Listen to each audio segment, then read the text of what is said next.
everybody. Welcome to today's session. Today is all about the PESO framework. You may ask, what is the PESO framework? Let me tell you. So as we have been talking a lot on this course about the fact that we are SMEs, we have more creativity than we do have budget. We need to be really, really clever in what we do with our content. And so this basically goes through the PESO model, which is paid media strategies, earned media strategies. So this is you basically trying to work with people that you don't necessarily pay, but you sort of, earn your way in there. Shared media strategies, and then owned media strategies. And we're going to look at that PESO model in terms of the hierarchy and what is kind of like most valuable and what you should be focusing on.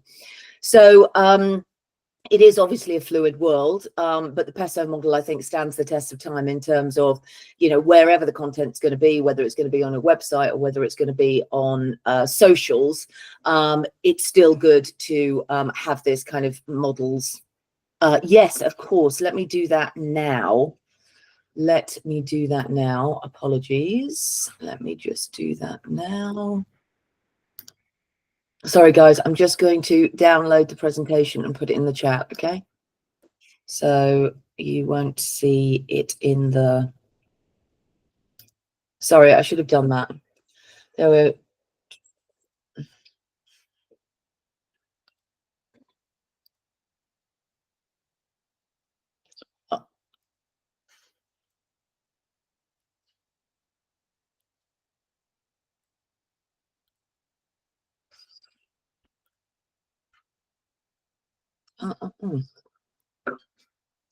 Sorry about this, just a little bit of...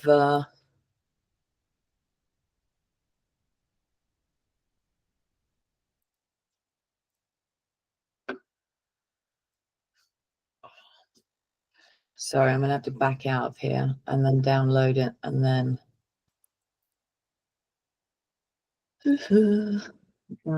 download.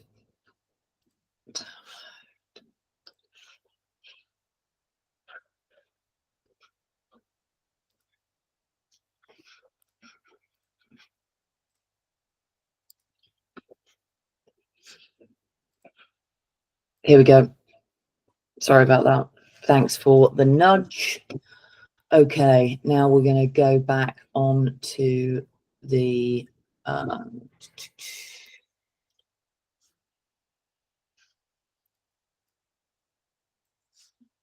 Okay, so yeah, PESO model, paid, earned, shared, owned. Okay, that's basically what the model stands for. So first of all, let's look at paid media strategies. For companies of our size, we really want to limit what we're doing here. And if we are going to spend money on paid advertising, we really want to make sure that we do the research before it. Okay, so first of all, we need to make sure it is hyper targeted, right? No big keywords. We want to really kind of lean into our niche, really lean into our golden circle.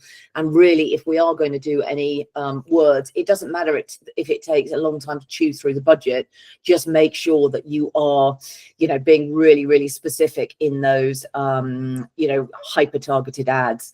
So, you should be looking at kind of daily budgets of no more than like, $5 to $10, a day, or even a week. Just try and basically focus on local, focus on niche, focus on the tiniest sort of element, in order not to get a whole load of people clicking on that link that A, you're paying too much for, and B, you're not going to be able to convert. So you want to have the smartest, really honed ads, and you want to make sure they are literally hyper targeted as possible. Now, when you're starting out, it's going to be slow because you don't have a lot of budget and you're going to have to do A/B testing. Okay, so basically we want to be as smart as humanly. Oh yes, lovely. Let's have a question.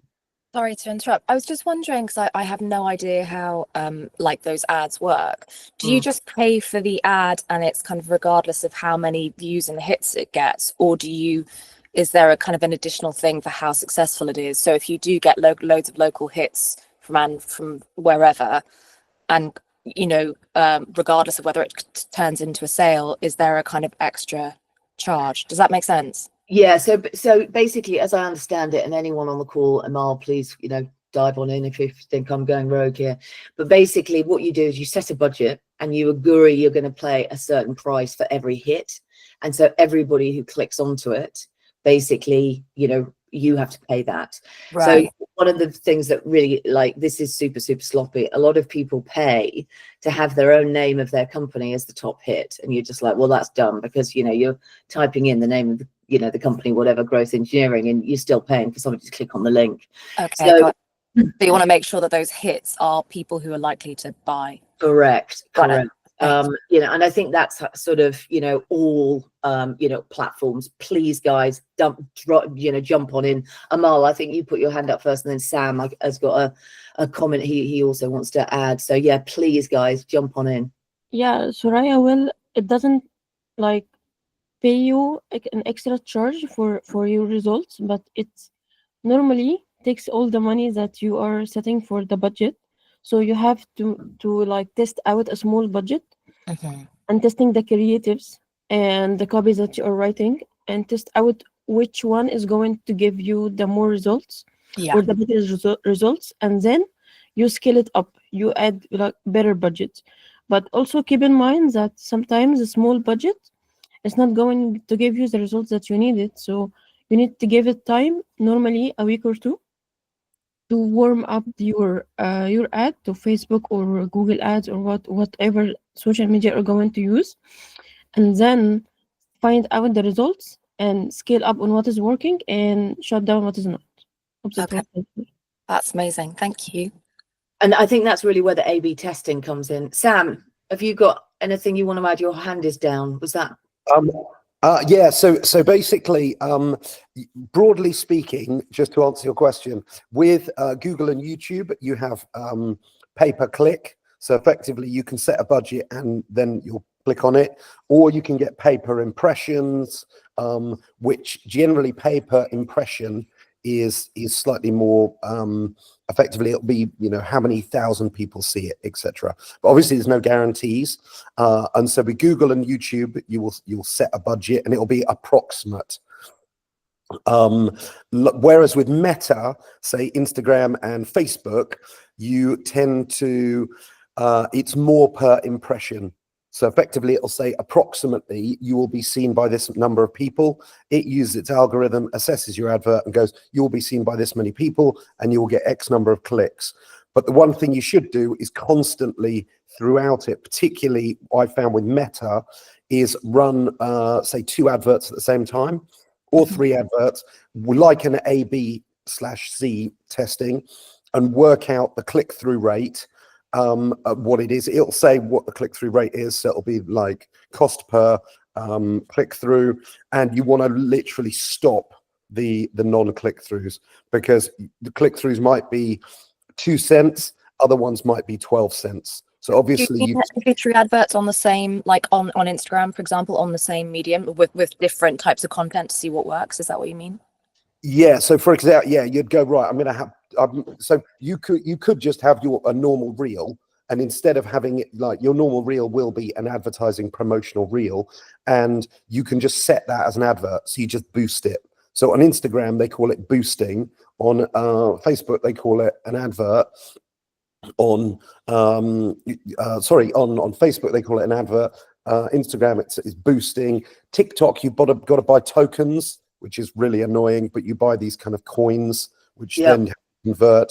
So it's a bit of a learning curve on all of these different things, because it's not just, can I have an advert? In Google, it will go, do you want a campaign? You say, yes, I want a campaign. It goes, do you want to put it in an ad group? And you're like, I just want an advert. Just one advert, that's all I need. So Google can be a bit of a stress to kind of get it up and running, but you do have to kind of watch them quite closely and work out what metrics it's running on. Because if you just turn around and go, I'm happy to pay, 25 cents a click, and I haven't set my max budget, Google will run away with it and charge you $200 a day. Yeah. So I'm taking quite a lot of time asking questions. I'm sorry. Just one. What do they consider an impression? Because obviously they're pushing it out to a certain number of accounts. if it's if they visible, don't like stop on it, does that still count as an impression? Because yes, they put yeah. that account. So effectively on your browser page, it knows what's the visible screen, technically. Now, if your ad is visible on the screen, and it's visible for whatever, 3/4 of a second, that counts as an impression. So Yeah. impressions are basically super cheap. You're like, wow, that's amazing. Thousands of people have seen my advert, but really, have they? They've just scrolled past it. But that is an impression. It doesn't mean they've actually stopped, focused on it, hovered over it with a mouse or anything like that. And so for the latter, where it's actually been properly looked at and clicked on or whatever, or people have gone through your carousel of photos, is that a click? That's, or how? that's a click. But effectively, you won't pay both. You'll pay one or the other. So you choose what strategy you want. Okay. So I pay for clicks. or So more. yeah. So for example, with the business I'm running at the moment, which is Prime Health Direct, which is a supplement company, we're doing PPC, so pay per click. So effectively, our profit margins are high. Effectively, it says, sort your sleep out, basically get better joint health. Click here, and there's an advert with what it is. You click on it, it costs us 5p, and we know that our conversion rate on that, if someone clicks through, is probably going to end up, at the moment, it's about 3 to 5% after they've clicked, who goes through and buys. So it's quite low, but our profit margins allow for that still. So we can just keep people churning through. It's not a great way. And as Juliet said yesterday, you're not going to scale a business with PPC marketing. No. So you're You're not never going to win out. but you are going to get numbers which look good. So effectively, Instagram, if you're like, check out my video, I've got 37,000 views. We've done that many times with luxury locations in the past, and it makes us look really cool because people go, wow, everyone loves your video. And you're like, yeah, I just paid 20 US and now lots of people have watched it. Now it just gives you a big brand presence, and that has a knock-on effect. So sometimes you are just paying for a number in the corner. So with Instagram, or with luxury locations using Instagram, we are very guilty of that. And the same with YouTube. And I'm just adding to that, I am on TikTok as well. I've got like nearly 9,000 followers. And when you first look at it, you're like, whoa, 9,000 followers. But the engagement rate is absolutely terrible. And I think I spent about, I don't know, 500 US on it. And what's interesting is exactly what Sam just said, which is people go, whoa, you've got so many followers. Well, I mean, it looks good, but when it works, I'm not 100%, it's not clear to me. So I think it is kind of interesting, and just reinforcing again what Sam said is that the only way to really win out is really by being really forensical about this, because ultimately they're in it to make money. And so scaling a business, and we've had many competitors who've got a load of VC funding and they've spent absolutely millions on this kind of and it does work, but I don't think any of us on the call are really into that kind of crazy kind of marketing, and usually it's done through agencies, and they've got all sorts of tools to really kind of make it sure it works. But really I would really not encourage people to go first into spending money on ads unless you've got, unless you really know what you're doing, basically. And of course, as Sam says, when you start, it's one of those things that it's difficult because it is a skill. It's you need to spend time learning it. But hopefully Amal will comment on some of that, and we can go from there. The other thing is do remember the shift in what's happening. So if you're a business consumer product now, the focus is very much kind of less on the website. You're going to convert the sales on the website, don't get me wrong, you will convert the sales on the website, but ultimately the big thing is what's happening on social. So rather than paying for Google, you may be better off paying for ads on socials. So just sort of talking a little bit about, the kind of strategic ads, again, going back to the long tail keywords, we really need to focus in on that. If we are going to buy, our advertising space, it's the long tail keywords. It's not, so in the case of growth engineering, there's no way we could ever afford to have learning management system. It's far too broad, and we don't even know the people that are going to be targeting, you know, learning management system, are they the right size of the company? Do they have, you know, 2,000 learners? And this is where LinkedIn ads, if you're a B2B company, are really, really good. But because we have, we put money behind LinkedIn before, and that does kind of work, but of course you're you're really specifying. So the more you specify, the less you go through the money. And so that's been our problem when we've you know, looked at paid for ads in LinkedIn. So it's worth basically just sitting down and spending some time looking at your strategy with regards to the platforms that make sense, what your long tail keywords are going to be, and then that local element, you know, for something like Zavmo will be incredibly important when we start pushing you know, adverts through Snapchat. So Zavi's very keen to do Snapchat. I've no idea about Snapchat myself, but Zavi tells me that's where the audience is. So, you know, you got to go with the recommendations, haven't you? So the other option you've got, which, you know, may be a way to start not paying for things, is micro influencer campaigns. So here, this is very much what I am trying to do with Zavmo and what I'm trying to do with Iridescent. So I'm not quite paying for it, but I am paying for it to a certain extent with my time. Or we are actually paying for a service to get me in front on podcasts. So here I'm being interviewed probably, I don't know, on a kind of weekly basis now from podcasts all the way around the world. Sometimes, you know, they do ask for money and I don't go on those, but the other thing is that, you know, you do have to pay for the podcast service, but that has been really quite good in terms of raising my overall kind of profile. So we pay for a service, I think it's like $100 a month. It's called Podmatch. And basically it just pushes through, these are the podcasts that might be good for you. And they love entrepreneurs. They love basically people that are doing, you know, have taken risks and done extraordinary things. So, you know, if you are launching a B2C brand, or you are, you know, I would strongly suggest that. Again, you know, you do Podmatch, you have to pay for it, but it's not a lot. It's, you know, $100 a month or something, or less. And then the other thing is, are there micro influencers, particularly like, you know, let's say in Andorra, are there micro influencers that might be willing to give some time, you know, to you, or, you know, pay them a small amount of money to walk around a garden centre with them, or something like that, you know? So you can have kind of micro influencers that has got really, really high quality content. And I'm sure if we all think a bit laterally, we can think of people like that. Not all of them want necessarily to be paid, but lots of them do. So again, at Growth Engineering, we did some joint videos with a guy called Carl Kopp, who is, you know, kind of like the #1 guy in gamification. And we had to pay for him to do it. He pushed it through his socials, we pushed it through ours. And those videos have been really, really popular and still are today. So I think that was a good use of money. I think we paid him about 5K or something like that.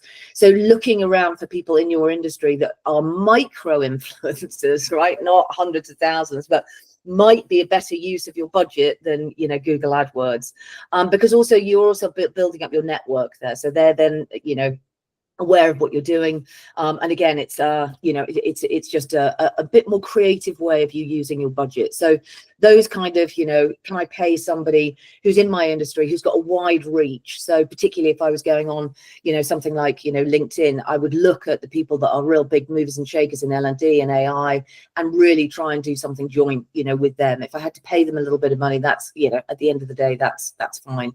The other thing is are there people that are really cool in your industry that would actually you know, use the product? So we're not quite there yet with Zavmo, but I would love the opportunity to get some of the real big movers and shakers in the US that, you know, I have kind of been networking with, and like Carl Kopp, for example, who I have paid to say, hey, would you mind me videoing you when the first time you go onto Zavmo AI and giving you, you know, thoughts live?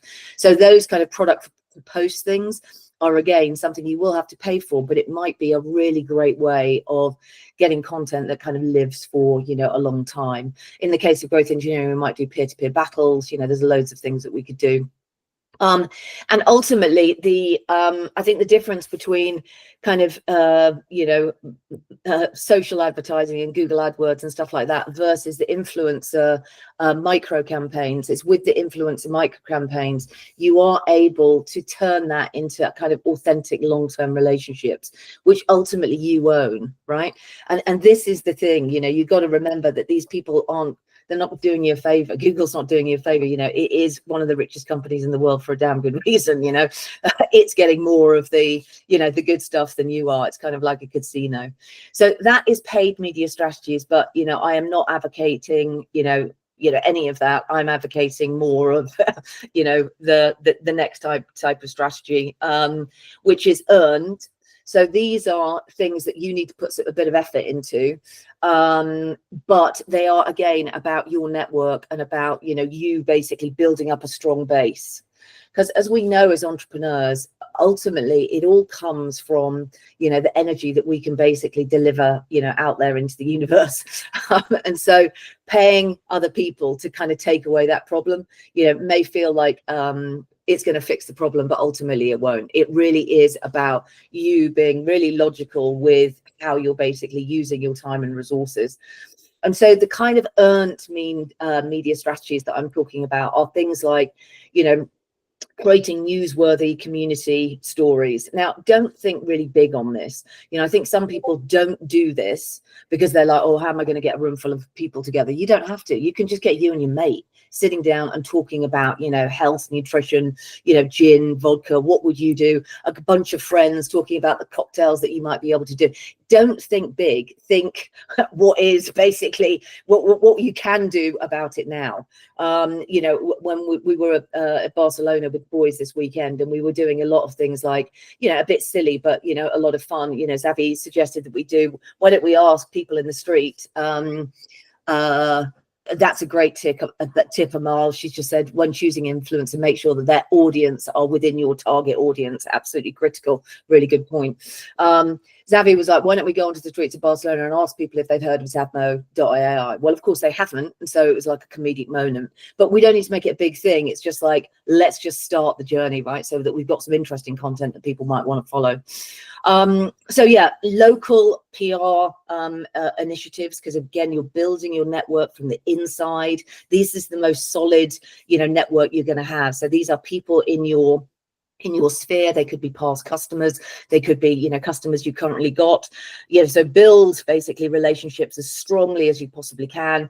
Build relationships with local journalists, bloggers, like if you could find bloggers on Andorra or bloggers on health or whatever it might be, reach out to them, talk to them about what they're doing. You know, you can start off from the point of view, hey, I'm starting off a new business, or I'm starting off a new initiative. I'd love to get your thoughts on, you know, cardio health or menopausal health, or, you know, I don't know, botanicals in whatever it is. So give before you expect to you know receive, and also contribute, you know, expert opinion to, you know, their blogs or what they're doing, right? So think smartly about, of course this is your time, but don't think by paying the problem will go away. It won't. It does take a bit of, you know, energy and focus.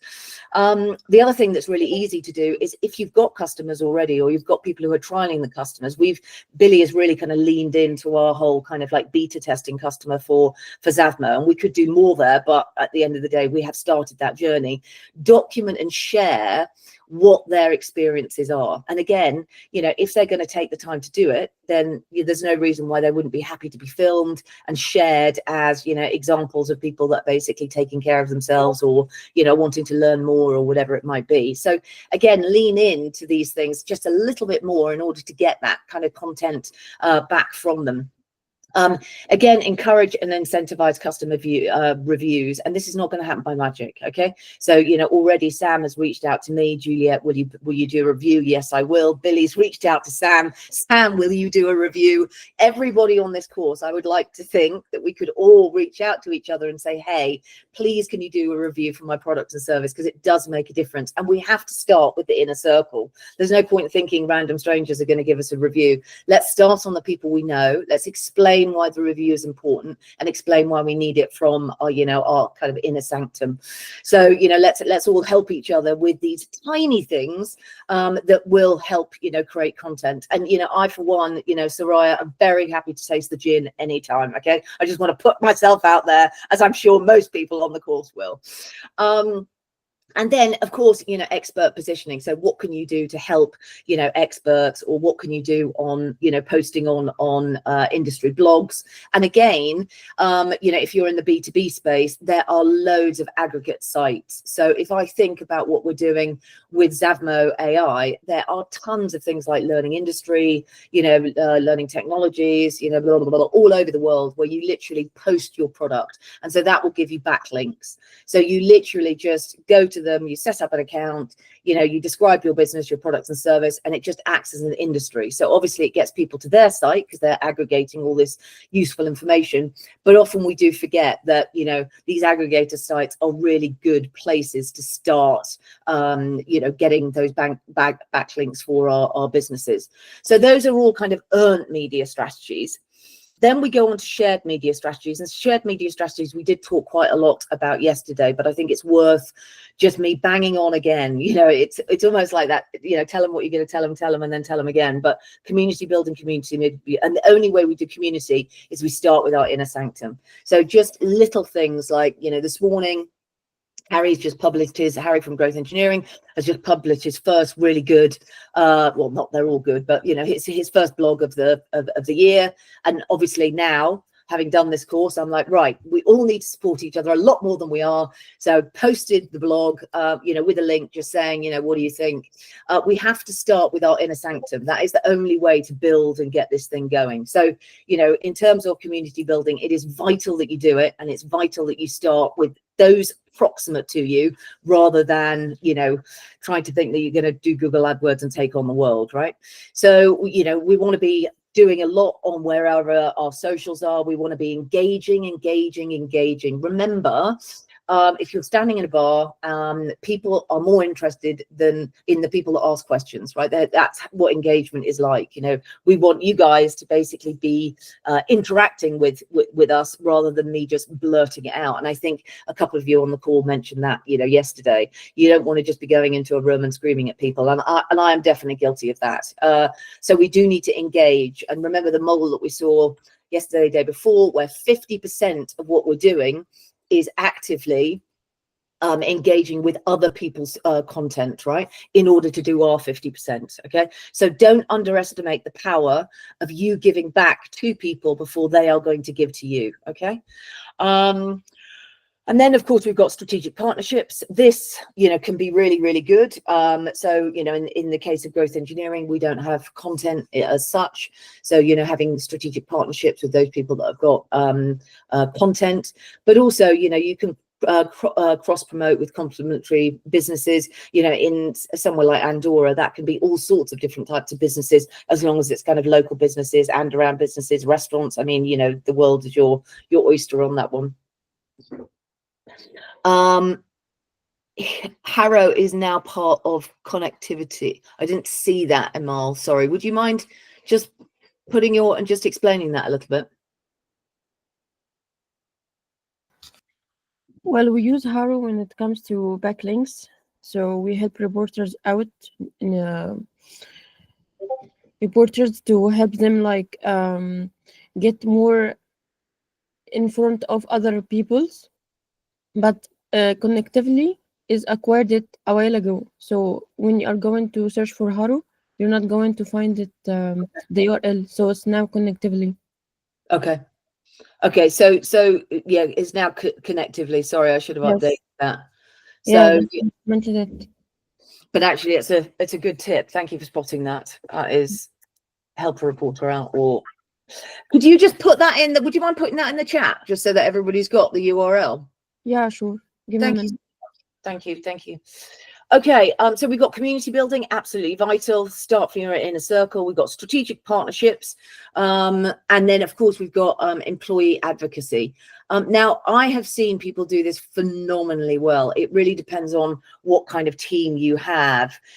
There is kind of a big thing, you know, on TikTok at the moment with the most amazing businesses doing really, really fun things to produce content in and around kind of stories and narrative, and kind of take the piss out of their business, but, you know, in kind of an office style. And it's really amusing and really funny. And I think if you have got people within your organization that can do that kind of entertainment content, then, you know, you are incredibly lucky, because it really does work, and it definitely does go viral, and it makes, you know, everything kind of blow up a bit. But behind the scenes content, you know, Kieran said, you know, how interesting people find some of the stuff that he does, because it's really kind of geeky.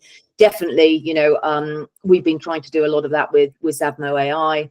And again, you know, this kind of team expertise as well is something very easy to do if you're passionate about your subject. So I've certainly found, you know, doing that kind of like expertise type stuff, you know, very, very easy to do. There are loads of really good video platforms. We talked about the one that Steve uses, but yesterday I was messing around with one called Big VU, it's called, and basically it has, amongst other things, it has a really good auto cue on it. So the auto cue is not only for your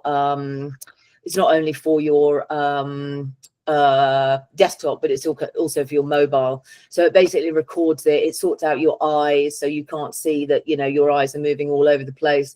But, you know, you can just do video content now so much easier than you ever used to be able to do it before. So, yeah, I would really encourage that kind of like highlighting team expertise as well. People do find it interesting. And again, it's a really easy way of creating content, you know, because, you know, you're leaning into your kind of natural passions.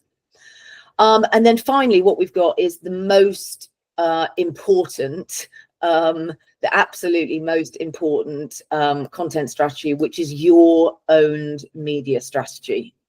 Now, I cannot say enough about how much more important this is than the other elements, in my view, right? I will be open to be challenged with it. But the problem is if you have a strategy which is based on other people's platforms and other people's you know, index sites like Google, you know, anything can happen. So we've seen, for example, the movement from, you know, Google, you know, to AI. We've seen, you know, TikTok basically just disappearing, you know, for 24 hours and then coming back on.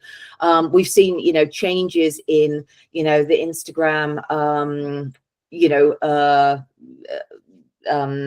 algorithm, so it might not just be aligned with your brand anymore.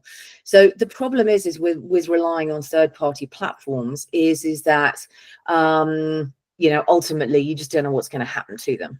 So what is really, really important, and what will always be really important, is content that you post to your own website and you push out from either your own website or you put on your own website. So let me give you a good example of that. The Iridescent Technologies website, which, you know, is not great. We're going to redo it again, you know, fourth time lucky, I'm hoping.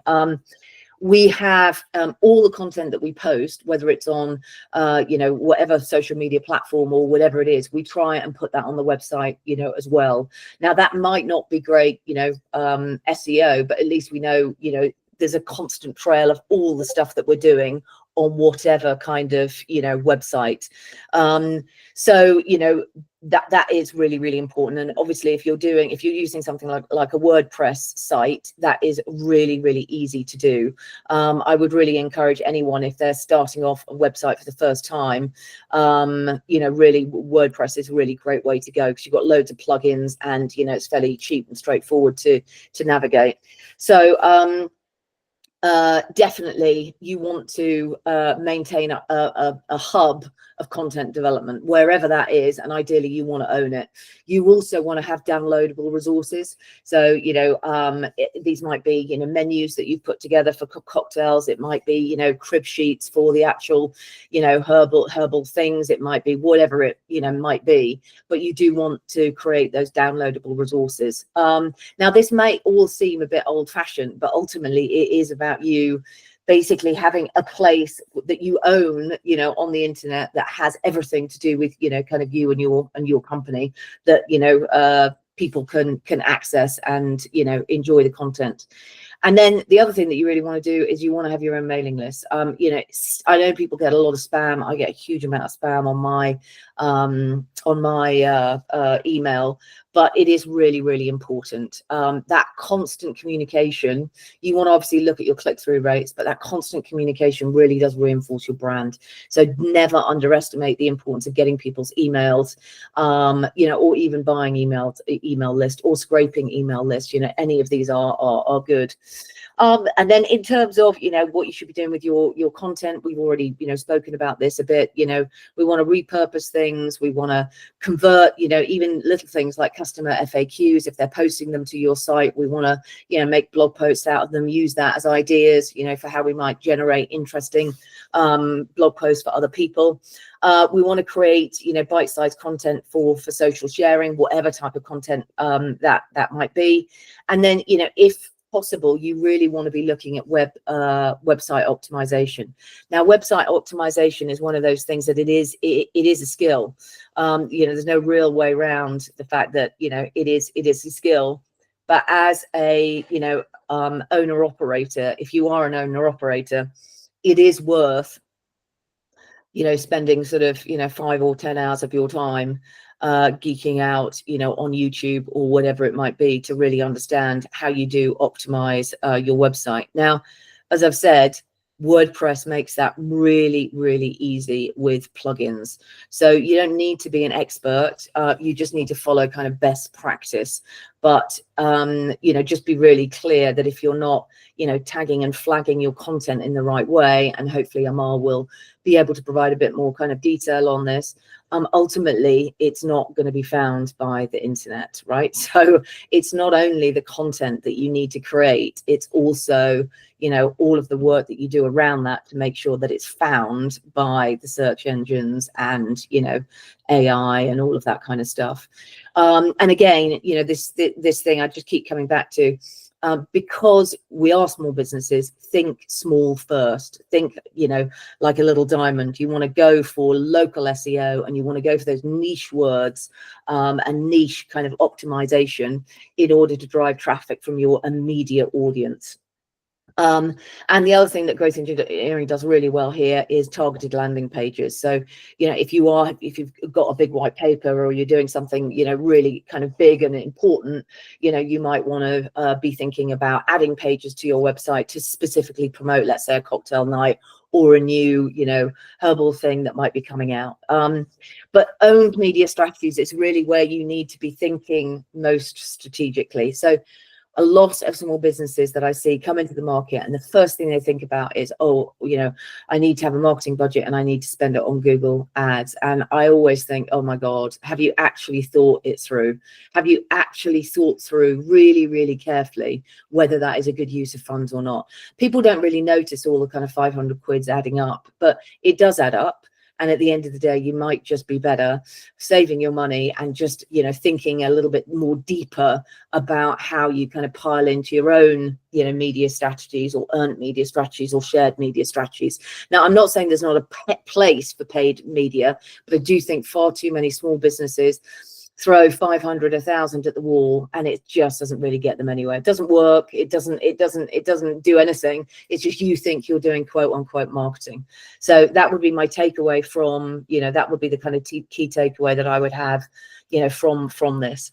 So, you know, again, just top tips before, you know, we end. I would just like to bring up as well, Kieran posted a really interesting PDF. So I was just going to bring that up at the end of this presentation. So in terms of top tips, right, start with your strong owned content as your foundation. Okay, so don't, the first thing you do, go looking for paid media. First of all, really do focus on, you know, what you want your brand to be, and creating a whole load of content. And I think Xavi's been really good at this.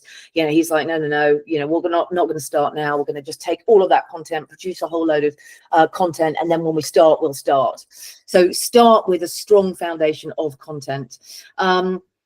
You know, basically ensure that it's spread across as many channels as you can manage, but by the same token, ensure that your, you know, audience are actually there. So if you are business to consumer, might not be a lot of point in spending a lot of time in, you know, LinkedIn for argument's sake, or, you know, if you are B2B, it might not be a lot of points spending a lot of time in TikTok, depending on, you know, what your customer is doing. Then, you know, try and ensure that, you know, any content that you do create can be adapted across multiple formats. If you use something like Hootsuite, which we're using at the moment, you can basically have the store of content and then you can push it out at different times on different platforms. So you've constantly got things that are happening, you know, on multiple platforms.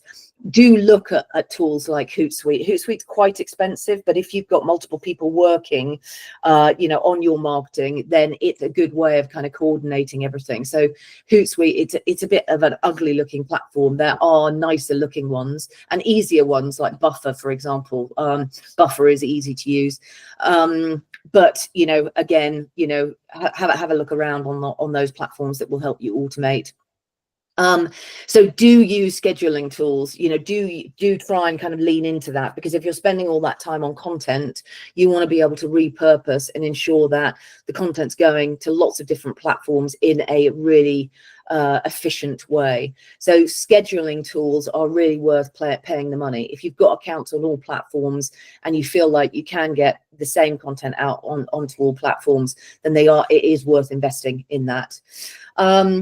And remember that, you know, you really shouldn't be making any other decisions than database decisions, right? So we really want to say, right, Instagram is working, I'm getting the click through, fine, let's promote and boost our posts through, you know, Instagram. Or TikTok is working, so I want to boost through there. Do not make decisions, okay, based on known unknowns, right? First of all, start with organic content, see what's going on, and then make the decision to support the content that is doing the best to maximize that content's performance. Okay, so, you know, again, we are being smart with our money. If we do have budget, we're just making sure that we spend it with the most optimal kind of chance of, you know, it basically, you know, giving us back sales.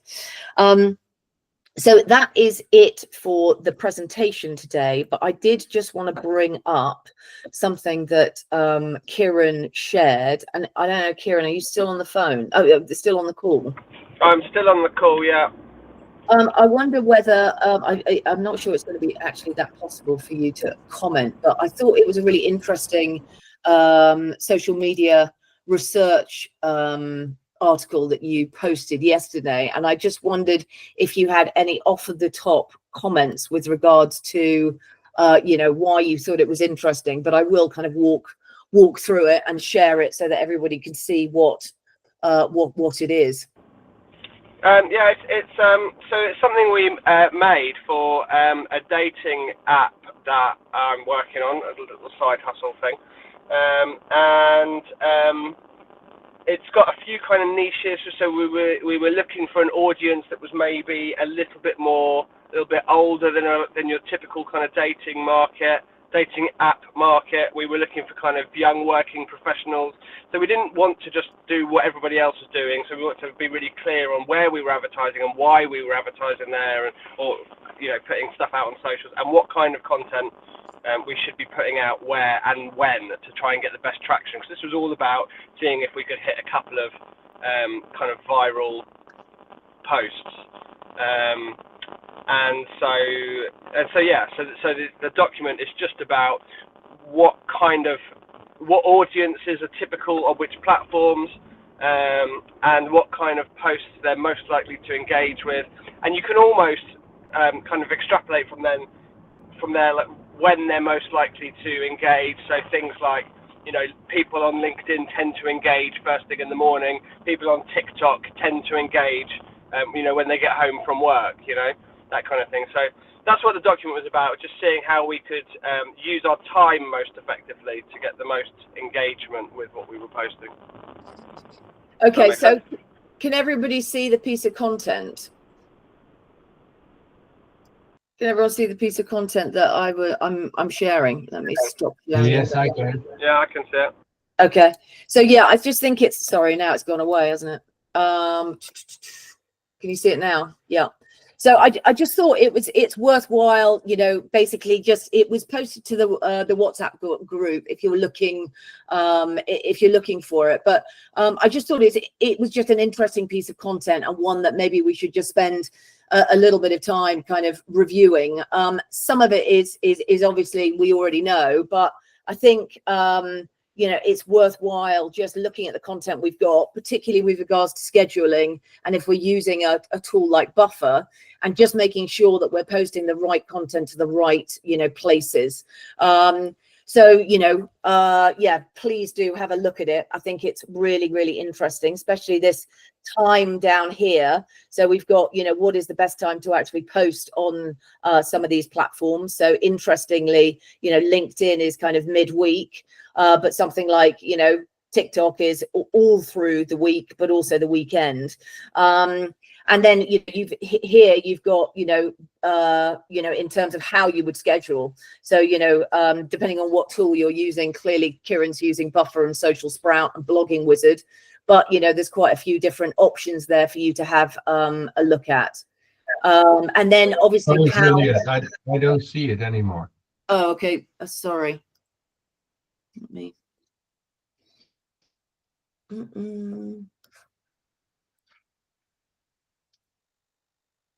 Here we go.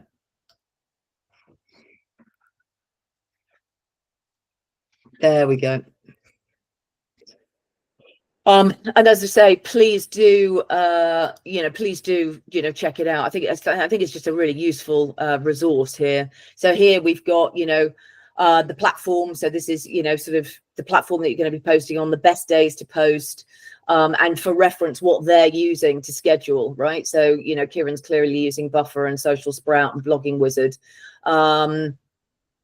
And, here it's got, why people are going to be checking things out. So particularly, LinkedIn is interesting, when are they likely to check their feeds? So LinkedIn are, likely to check their feeds, before work. TikTok is not work aligned. I know that. I'm constantly picking it up halfway through the day. And then here we've got, what it should be, so Monday, this is like a little content calendar we've got here. So yeah, and Kieran, thanks very much for sharing. I appreciated that. That's right. There was some interesting stuff in there as well, Juliet, like stuff like what we seem to be noticing is, like on LinkedIn, for example, you don't have to put photographs or videos onto LinkedIn posts in order to increase engagement with them. Whereas obviously on TikTok, it's all about the video. So there's a few interesting things that we've been finding out. But I would just caveat that this is just from our own research. Don't take this as gospel. And there's nothing to say that what we found out and what we've put in here will still be true next week. But it's a good starting point. Yeah, no, thanks for sharing. I appreciate it. And I think it's really interesting what you're saying about, because I post a lot of long form articles on LinkedIn, as I've said before, and I have found absolutely that, the post does as well as it's going to do. I mean, there is a certain niche of people that just like geeking out over certain things. And so I don't use a lot of imagery or anything like that to make it look really beautiful. And I still get a lot of hits. So it's interesting you said that. So Roya, how love to hear from you. I'm like a never-ending question machine. So right. I'm not sure if it's a question for today or maybe the session for a mile later on, or if Kieran has insight into this. But I guess between the homework yesterday and this, it still seems like we're kind of gunning for a kind of everyday social media presence. But a lot of the stuff that I've been reading recently is that, that the algorithm isn't working obviously in the way that it used to, and therefore posting every day isn't necessarily the way forward, that it's just about posting smarter rather than super regularly. And I was just wondering what the people who are a lot more experienced than me at that, maybe Harry or Kieran, what their experience of that is. And I suppose from my own experience, I know that I get really bad inbox overwhelm, and I tend to unsubscribe to anything that's marketing, because then I just lose my emails, or I have a separate old email, a Yahoo one, that I give for anything that's marketing, because I know that it can go there and I'm not going to look at it. And I suppose just thinking about that now from the reverse position of being, in a position where I'm trying to get into people's inboxes, sometimes if it is a company that I genuinely want to hear from with offers or updates, I kind of put it down to, one update every month or something like that. So I'm not quite sure what the question is, but I was just wondering what people have noticed in terms of that regularity of contact. Because if we're looking at a 30-day calendar, is that still the way forward, or do we need to be looking at that? So in terms of the 7-day calendar on there, that 7-day calendar is based on socials, and it's spread across all of the socials. So each of the socials, and there was maybe only 2 days. There is a lot of advice at the moment. You're right that you don't have to post every day, but what I would say is that posting consistently is important. And the other thing that I would say is that the more you post, the more you will get a feel for what works and what doesn't work. If you're posting once a month, it's very difficult to get an idea of what's working and what's not working. If you're posting every day, you're going to get an idea much quicker of the kind of stuff, and then maybe you slow it down. I don't know, but I think consistency is key, and I think just having the evidence of what works and what doesn't. And like I said, this is across lots of different platforms, so we're not emailing people on a daily basis.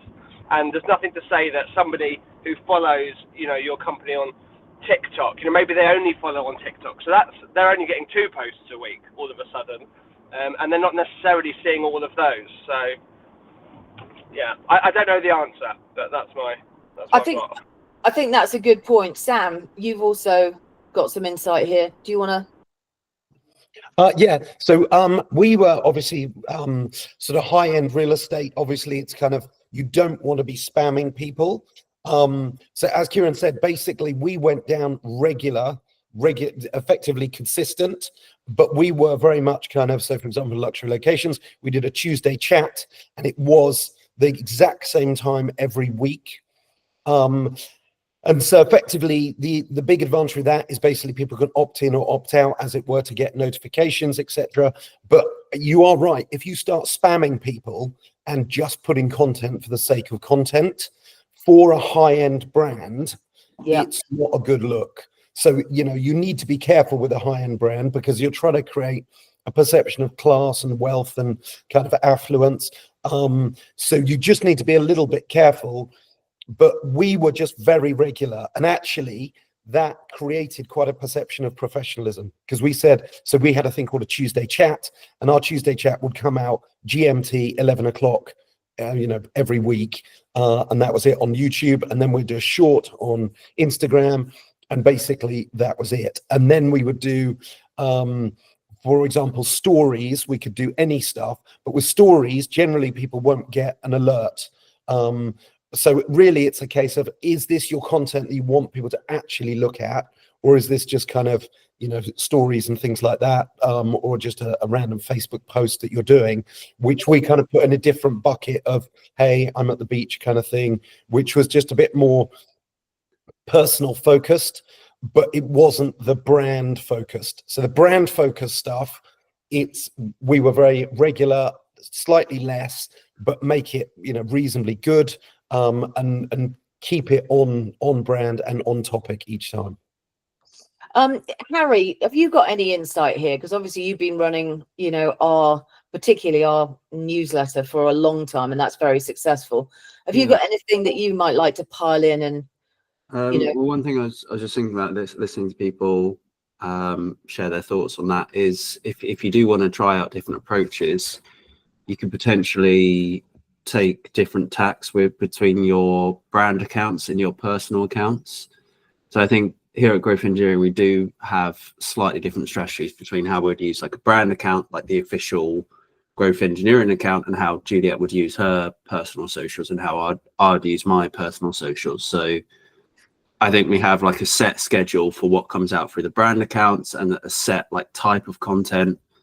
But then obviously if it's your own personal account, you can do whatever you want, and you can be more regular, and you can use that as your like community building approach and direct outreach and all manner of different things. Whereas, you can just have a simple set schedule for your brand accounts that's maybe more focused on sharing specific content or whatever you want that to be. So that could be a way to kind of experiment with different approaches whilst keeping your brand account focused and focus on around quality as well. So yeah. And Harry, what are your thoughts on, because I know it's been, you know, for example, our company LinkedIn page, Growth Engineering and Iridescent, it's the same. It's not as high as traffic as personal LinkedIn. Have you got any thoughts on that, or are people more loyal if they're looking at company posts versus individual posts, or what's your thoughts? Yeah, I do think people engage more with people than brands nowadays. So I think that's normal. I think that's the way it's been going for a while.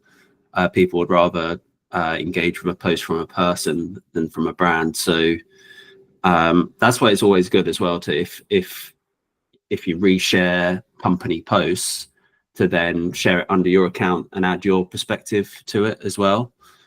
So you're not just clicking reshare on LinkedIn, you're also kind of adding your opinion and creating a discussion and humanizing it to a certain extent. So yeah, I think posts from people are always going to be more popular.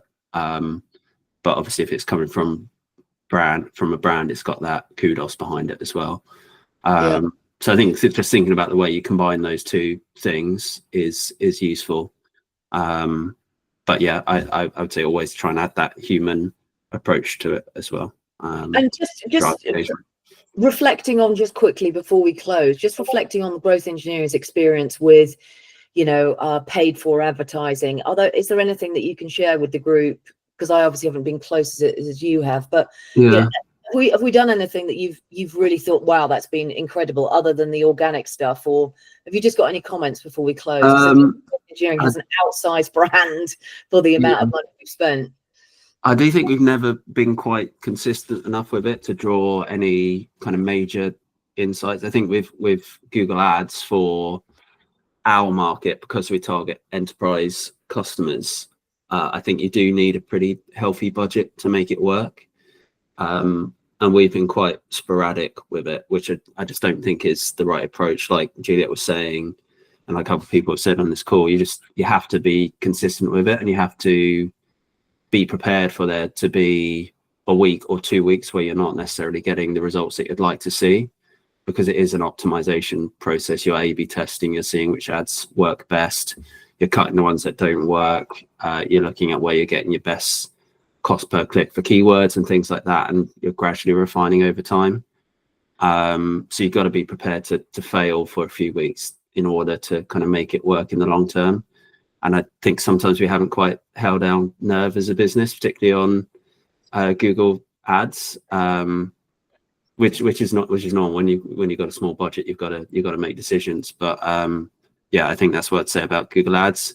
What we've kind of leaned into social ads wise is LinkedIn, because I think on LinkedIn, when you're going business to business, you've got so many different targeting criteria on LinkedIn, so you can get really specific. And Google Ads, as far as I'm aware, you can't really target specific job roles and things like that, whereas Google Ads, you can obviously go out to job roles, geographic areas, demographics. Like, you've got so many different criteria you can use, so you can be really specific. So that's kind of where we've focused our efforts. You've also got loads of job ad types on there as well. So you do like thought leadership ads, which are really popular at the moment. You can do the carousel ads, video ads. You just got so much choice, which I think is perfect for us as a business. So yeah, I don't know if that's helpful, but that's kind of what we've been focusing on for the last year, 2 years, I think, and it's worked pretty well for us.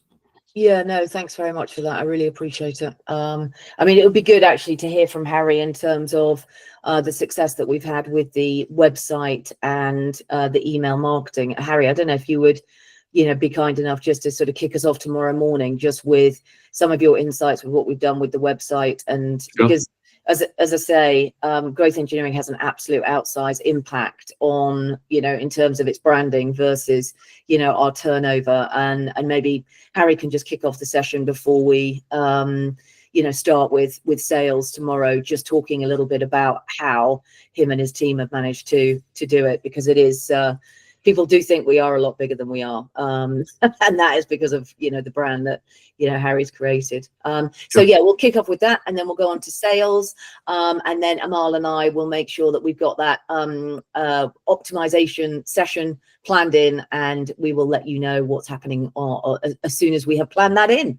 So yeah, thanks very much for your time. I hope you have a great rest of the day and week, and look forward to seeing you tomorrow. All right, cheers, bye. Thanks, bye.